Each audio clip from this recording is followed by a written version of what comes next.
Salut à tous, aujourd'hui l'épisode 218 de l'After Zap Image. N'hésitez pas à télécharger OneFootball, tous les liens sont dans la description. Vous avez accès à un fil d'actualité mis à jour régulièrement pour suivre toute l'actualité du mercato. C'est sur OneFootball, les liens sont dans la description. On va débuter nous avec une déclaration de Christian Pulisic. Il nous parle de Kylian Mbappé, il nous dit tout simplement que la Coupe du Monde que Kylian Mbappé a fait, on va le dire, le très bon tournoi de Kylian Mbappé est inspirant. C'est cool de voir des jeunes joueurs comme lui faire une bonne Coupe du Monde. Alors bien sûr, je pense que Kylian Mbappé, déjà, il a inspiré beaucoup de footballeurs à l'heure actuelle, puis certainement aussi beaucoup de jeunes enfants, on va dire, qui espèrent devenir footballeurs. Quand tu as 19 ans, que tu es aussi fort, que tu remportes une Coupe du Monde, c'est sûr que tu es une source d'inspiration pour les plus jeune. Ensuite, on voit une déclaration de Thomas Tuchel, l'entraîneur parisien. Il nous dit: j'ai 3 défenseurs centraux de top niveau. Je crois en eux. Je crois en Presnel Kimpembe, Marquinhos et en Thiago Silva,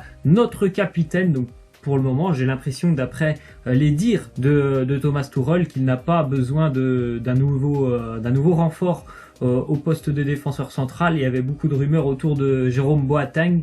Visiblement, Thomas Tuchel, il est très satisfait de ses 3 défenseurs centraux et je pense qu'il y a vraiment de la qualité. En plus de ça, j'ai trouvé vraiment que Thiago Silva, par rapport à sa Coupe du Monde, il avait été plus qu'intéressant, alors qu'il est plutôt vieillissant. Je suis pas un grand fan de Thiago Silva, mais cette Coupe du Monde, franchement, il a montré qu'il avait encore vraiment bien sa place au Paris Saint-Germain. Donc pour moi personnellement, je suis pas sûr que le Paris Saint-Germain a besoin de Jérôme Boateng. Ensuite, on voit une petite image des retrouvailles entre des anciens joueurs du Borussia Dortmund et d'Arsenal lors du match entre le PSG et Arsenal qui a eu lieu ce week-end, où le PSG a été sèchement battu 5-1 par Arsenal. Donc c'était complètement une équipe B, voire même C, du Paris Saint-Germain. On voit un peu Pierre-Emerick Aubameyang, Socrates, Thomas Tuchel ou encore Henrik Mkhitaryan, et aussi un adjoint de Thomas Tuchel. Voilà, tous ces joueurs et entraîneurs et des dirigeants se sont retrouvés pour ce match Paris Saint-Germain Arsenal. Ensuite, on voit une petite info mercato. L'Olympique Lyonnais qui a tenté d'approcher Marquinhos, le défenseur parisien. Le club rhodanien était prêt à mettre une énorme somme, une somme plutôt conséquente pour le défenseur brésilien, mais Paris a indiqué à Lyon que pour le moment une vente, ce n'était pas à l'ordre du jour. Donc voilà, Lyon, ils ont quand même de très sérieuses ambitions pour pour le mercato et même pour les prochaines années. Ils ont fait déjà, je trouve, un bon mercato et une équipe compétitive pour l'année prochaine. Et voilà, ils ont quand même tenté le coup Marquinhos avec le Paris Saint-Germain. Donc après, ils étaient même prêts à mettre vraiment un gros chèque. Donc c'est assez surprenant de la part de l'Olympique Lyonnais, mais ça montre les ambitions du club lyonnais. Ensuite, on voit que du côté de l'Olympique de Marseille, on a ouvert les discussions avec Olivier Giroud. Est-ce que Giroud va rester du côté de Chelsea? Est-ce qu'il a envie de continuer en Angleterre? C'est vrai que Olivier Giroud à Marseille, je crois qu'on en avait déjà entendu parler l'année dernière. Lui, il avait dit tout simplement qu'il souhaitait continuer en Première Ligue. Est-ce que la donne a changé? Je ne sais pas, mais en tout cas, l'OM, qui cherche toujours activement un renfort sur le plan offensif, s'intéresse à Olivier Giroud. On continue avec l'Olympique de Marseille qui a annoncé avoir atteint la barre des 38 000 abonnés pour la saison à venir. Donc 38 000 abonnés au stade Vélodrome, c'est très bien. Il y aura une très belle ambiance au Vélodrome comme souvent. L'année dernière, c'est vrai que le début de saison a été compliqué au Vélodrome. Il n'était pas toujours plein, loin de là, même pendant les 4-5 premiers mois de la saison marseillaise.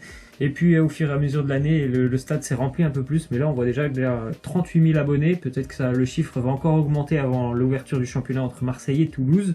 Donc c'est déjà très bien, il y aura une grosse ambiance au Vélodrome. Ensuite, on voit les supporters marseillais qui perdent un peu patience sur le dossier Mario Balotelli, comme en atteste ce tag sur les murs de la commanderie au sujet de Balotelli et de son agent Mino Raiola. La commanderie, c'est le centre d'entraînement de l'Olympique de Marseille. Donc vous pouvez lire le petit tag: Raiola, prends ton ventre, ton joueur et casse-toi. Donc les supporters marseillais qui en ont assez. C'est vrai que ça s'éternise un petit peu, ce transfert de Mario Balotelli, cet éventuel transfert, parce que à l'heure actuelle, je crois que c'est au point mort et on est plutôt, je pense, proche de pas voir Balotelli du côté de Marseille. Et c'est vrai que je pense que Balotelli, il avait certainement envie de venir du côté de Marseille, mais ce qui pose un peu problème, c'est son agent, qui lui, je pense, a surtout l'aspect financier en tête. Et je suis pas sûr que ça l'intéresse vraiment, le projet marseillais. Ensuite, on voit que Xherdan Shaqiri, pour son premier match avec Liverpool face à Manchester United, ce week-end, il a mis un but magnifique, un ciseau ou une retournée, je sais pas, comme vous voulez. Donc vraiment très bien pour lui parce que comme moi je l'ai dit, c'est quelqu'un qui est arrivé dans des grands clubs, il avait en général du mal. Là pour son premier match, il a mis un très joli but, ça va lui permettre de prendre, d'emmagasiner de la confiance. Et puis aussi pour la saison à venir, c'est très bien. Voilà pour la confiance, Liverpool qui a écrasé Manchester sur ce match 4-1. Ensuite, on voit l'entourage de Tiémoué Bakayoko qui a confirmé que le milieu français ne souhaitait pas quitter Chelsea cet été malgré l'intérêt de plusieurs grands clubs européens. Ça va être une saison vraiment charnière pour Chelsea et aussi pour Tiémoué Bakayoko. Il y a tellement de monde au milieu de terrain du côté de Chelsea. Il y a lui, il y a N'Golo Kanté, il y a la recrue Jorginho qui est arrivé de Naples. Il y a Ross Barkley, il y a Danny Drinkwater, donc il y a énormément de monde au milieu du côté de Chelsea. Il a fait une saison l'année dernière, on va dire, où il a beaucoup joué. Après, ses performances, c'était peut-être pas ce qu'on attendait, mais c'était sa première année, une année d'adaptation. Donc on verra l'avenir pour Tiémoué Bakayoko. Ensuite, on apprend selon AS, donc un quotidien espagnol, cette info elle nous vient d'Espagne, que Julen Lopetegui, le nouvel entraîneur du Real Madrid, il ne souhaiterait pas recruter Eden Hazard et il compterait tout simplement organiser son équipe autour d'Isco. Alors déjà on en a appris un petit peu plus et la semaine dernière visiblement il y avait eu un accord entre le Real et Chelsea à hauteur de 190 millions d'euros, mais un accord verbal, et Chelsea finalement ils se seraient un petit peu rétractés, ils auraient demandé un peu plus au Real Madrid, ils auraient demandé 220 millions d'euros. Ça n'a pas plu visiblement aux dirigeants du Real, et en plus de ça, l'entraîneur normalement, visiblement, Lopetegui ne souhaite pas avoir Eden Hazard. Donc on en apprendra certainement un peu plus dans les prochaines heures ou dans les prochains jours. Mais ça se complique un petit peu pour la piste Eden Hazard du côté de Madrid. Ensuite, on voit que Marcos Rojo est proche de signer à Wolverhampton pour 28 millions d'euros. Lui qui a vécu une saison compliquée avec Manchester United.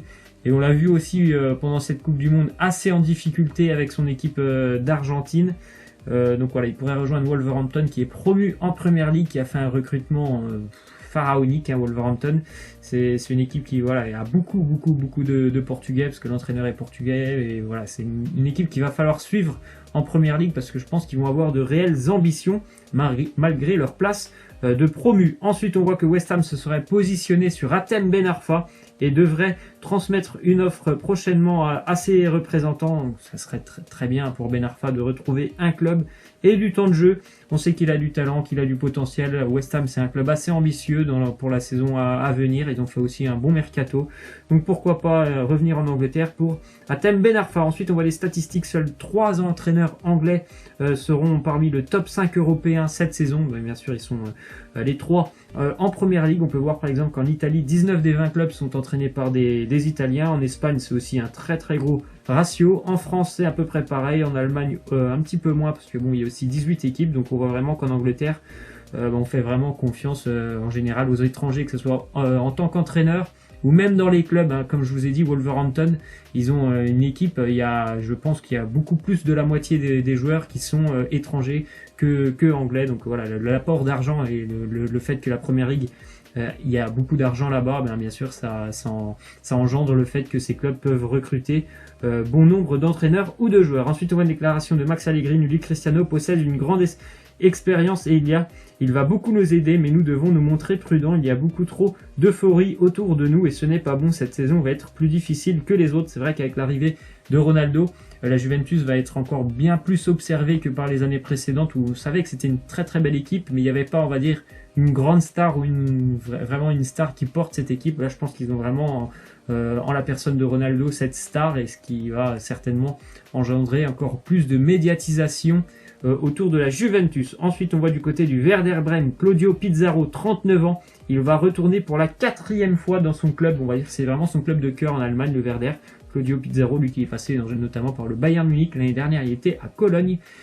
Plus de 250 buts en Bundesliga quand même pour Claudio Pizarro, l'attaquant péruvien. Ensuite, on voit des nouvelles de Wayne Rooney qui est parti donc en Major League Soccer avec Washington, le DC United. Il a inscrit son son premier but pendant ce week-end face au Colorado Rapids. Et en plus de ça, vous voyez l'image, il a été gravement blessé pendant ce match. Il a reçu un coup au niveau du nez, je crois qu'il a le nez cassé. Vous voyez son visage ensanglanté, c'est assez impressionnant. Ensuite, on voit qu'un supporter alsacien s'est tatoué N'Golo Kanté sur le dos. Il avait fait un pari pendant la Coupe du Monde. Voilà, si la France est championne, je me tatouerai le visage d'un des milieux de terrain dans le dos. Donc il a choisi N'Golo Kanté. Ensuite, on voit une image de l'AC Milan. Je pense que ça doit faire mal à certains supporters milanais. Moi, je suis pas supporter milanais, donc voilà.